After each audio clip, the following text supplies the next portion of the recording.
Muchas veces nos preguntamos, ¿por qué mi pareja se queja de mí porque ronco? Aquí hay varios motivos. Uno, la frecuencia y dos, la intensidad. Entonces, es normal que tu pareja se queje cuando ronques. ¿Por qué? Porque en muchísimas ocasiones llegamos a alcanzar hasta 60, 65 decibelios, incluso 70.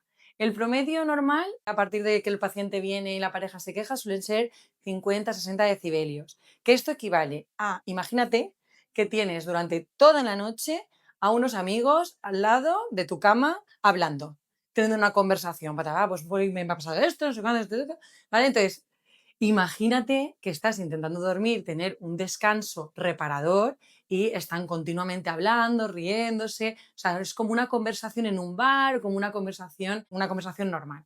Entonces, es completamente normal que tu pareja se queje porque esto está ocurriendo durante toda la noche.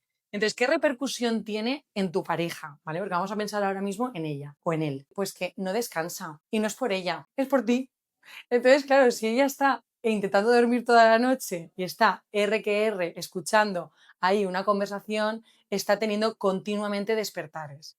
No solo cuando te pega el codazo, que ya es cuando ya no puede más, sino anteriormente. Entonces, no estamos dejando que nuestra pareja, a la que amamos, queremos, deseamos, descanse.